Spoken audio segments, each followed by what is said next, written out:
کیونکہ جب تک ہم نے اپنے ان قوم کے رہبروں کو اپنا پیشوا واقعتاً تسلیم کیا تھا، ان مدرسوں پر ہم پہنچتے تھے، مولانا نہ پہنچے تو رمضان کے چندہ کٹ، مولانا جیسے بھائی 50 جگہ جاگ رہا تھا، ان کے کیا بھلائے گے نہ پہنچ پائے۔ تو اب یہ اتنا زیادہ لال پیلا ہے کہ باور تو مولانا کا یکے 47 سے مارا ہے۔ ہاں تم کیوں بھول گئے روداد میں نام ہمارا تھا، اس میں دیکھ لو سب سے اوپر ہمارا نام لکھا ہے، اور 10 سال سے ہم چندہ دے رہے ہیں، 250 روپیہ لکھا ہے کہ نہیں لکھا ہے؟ ہم نے کہا تمہارے قبرستان کا بلڈوزر چلے، تو 250 روپیہ 10 سال میں بڑھائے نہ سکے، میں یہاں والوں کو ہم نہیں کہہ رہے، 250 روپیہ 10 سال سے دے رہا، ایک رمضان چوک گئے تو سنا ڈالا اور ہوٹل پہ برائی کر دی۔ ہم نے کہا یہ گلی گلی آ کر کے ایک قوم کا امام عالم دین حافظ قرآن رسیدہ کاٹے، یہ کس کی سنت تم نے بنا رکھا ہے؟ اگر تم واقعی دین کے لیے جذبہ رکھتے ہو تو پورے گاؤں کے لوگ رمضان کی ایک تاریخ فکس کر کے مدرسے پہنچتے اور کہتے حضرت رسید لائیے، ہمارے طرف سے زکوٰۃ کا اتنا پیسہ، فطرے کا اتنا پیسہ، عطیے کا اتنا پیسہ قبول فرمائے۔ لائن لگی ہوتی مدرسے میں، زکوٰۃ اور فطرے کا پیسہ دینے والوں کی، عالم دین شان سے مدرسے میں بیٹھ کر رسیدیں کاٹ کر ان رقموں کو اکٹھا کر رہا ہوتا۔ لمبی لائنیں، جب کفر کی دنیا دیکھتی پوچھتی یہ کیا ہو رہا ہے، تو کہا جاتا یہ مدرسے کو پیسہ دینے کی لائن لگی ہے۔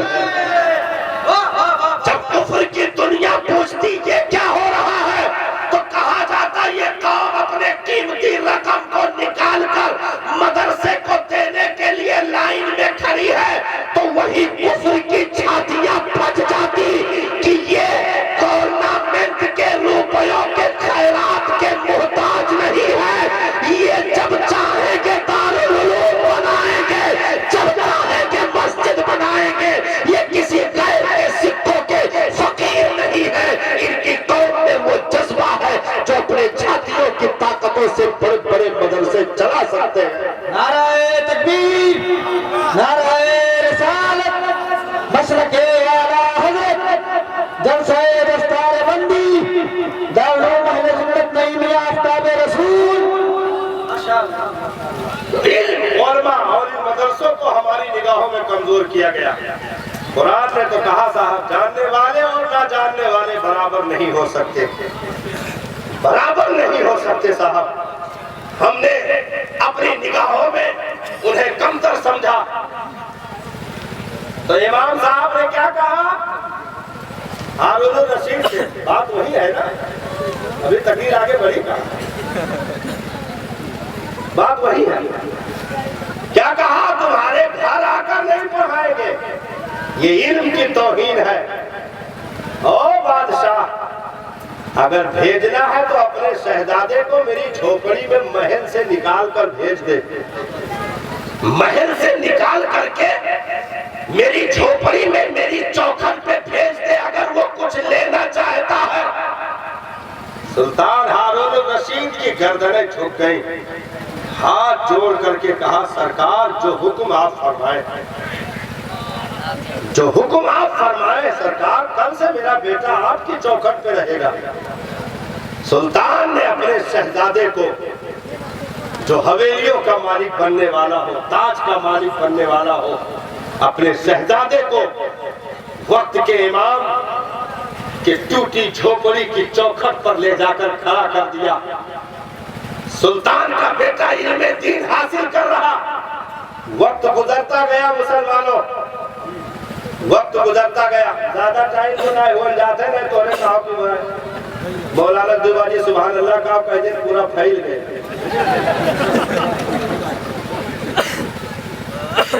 میں دیکھو حضرت کے تو قیمتی ٹائم ہم حضرت کے ساتھ اتنا وقت نہیں لینا چاہیے، لیکن اب بات بات میں یہاں تک نکل آئیں تو کچھ لاج لحاظ رکھو. ہاں اپنے شہزادے کو سلطان ہارون الرشید نے لے جا کر کے وقت کے عالم دین کی جھوپڑی کی چوکھٹ پہ چھوڑ دیا. کہا سرکار جیسا حکم میرا بیٹا آپ کے یہاں پڑھے گا. علم دین حاصل کرتا رہا وقت گزرتا گیا. ایک دن سلطان ہارون الرشید کی سواری پورے جاہو جلال کے ساتھ پورے کر و فر کے ساتھ بغداد کی گلیوں سے نکلتی ہے. جتنے عمال لاؤ لشکر سارے کارندے حکومت کے موجود ہیں. مشعلیں جل رہی ہیں, خوشبوئیں اڑ رہی ہیں, نعرے بلند ہو رہے ہیں. چلتے چلتے امام کسائی کی جھوپڑی کے قریب سے سلطان کی سواری گزری. سلطان نے سواری ہی پر بیٹھے بیٹھے کیا دیکھا, امام صاحب وضو فرما رہے ہیں اور میرا بیٹا لوٹے میں پانی لے کر کھڑا ان کو وضو کے لیے پانی ڈال رہا ہے. امام صاحب وضو کر رہے ہیں, میرا بیٹا بادشاہ کا شہزادہ کھڑے ہو کر کے پانی ڈال رہا ہے. بادشاہ نے کہا سواری روک دو. سواری رک گئی, قافلہ روک دیا گیا. سلطان ہارون الرشید خود اپنی سواری سے اتر کر نیچے آئے. لوگوں کے ہوش اڑ گئے کہ لگتا ہے معاملہ کچھ گڑبڑ ہے. سلطان کو لگتا یہ ادا پسند نہیں آئی. سلطان ننگے قدم چلتے ہوئے حضرت امام کسائی کی بارگاہ تک پہنچے اور جا کر اپنے شہزادے کے منہ پر ایک تماچا رسید کیا. اپنے شہزادے کو ایک تماچا مارا. کہا وہ نادان صرف پانی ڈال رہا ہے, ارے موقع ملا ہے تجھے آج خدمت کرنے کا. ایک ہاتھ سے پانی ڈال اور ایک ہاتھ سے آزائے وضو کو ملتا جا. اسی میں تقدیر ہے, یہی مقدر ہے. اگر استاد کی جوتیاں پڑے تو پھر شاگرد کے درجے بلند ہوتے ہیں. کبھی وہ بستیوں میں نہیں آ سکتا. جب علماء کا یہ وقار دنیا سمجھ رہی تھی تو پھر انہی علماء نے ہندوستان کی مٹی کو آزادی دے دی. انہی علماء نے ہندوستان کی مٹی کو آزادی عطا کر دی. بہت تیزی کے ساتھ مغلیہ دور کا آخری بادشاہ بہادر شاہ ظفر کے اس جو ہے ان تمام تر حکومت کے تمام تر جال جو پھیلے ہوئے تھے, یہاں سے لے کر کے کنیا کماری تک, بنگال کی کھاڑیوں سے لے کر کے افغان کے بارڈر تک ہندوستان ایک مانا جا رہا تھا. اس دور میں طوطی بولا کرتی تھی, لیکن جب مغلیہ دور کا خاتمہ ہوا, انگریز جب برسرے اقتدار ہوئے, انہوں نے بہت تیزی کے ساتھ مسلمانوں کی تاریخ کا مطالعہ کیا کہ یہی وہ قوم ہے جس نے بدر میں 313 کی تعداد میں مکہ والوں کو ناکو چنے چڑھوا دیا تھا. یہی وہ مصطفیٰ کے شیر ہے, یہی وہ مصطفیٰ کے کچھار کے شیر نر ہے جنہوں نے صرف 72 کی تعداد میں کربلا میں 22,000 یزیدیوں کو ناکو چنے چڑھوا دیا تھا. یزید کی سلطنت ڈھل گئی, یزید کی ذریت چلی گئی, اس کا استبداد چلا گیا. اس کے تمام تر جو سلاطین کے مینار بلند ہو رہے تھے سب خاک میں مل گئے. لاؤ لشکر تہو بالا ہو گیا. لیکن حسین ابن علی اسی قوم کے شیر نر کا نام ہے جنہوں نے نیزے پر قرآن پڑھ کر کے دنیا کو بتایا تھا نہ علم مر سکتا ہے نہ علماء مر سکتے ہیں. وہ ترجمانی قوم کی تھی.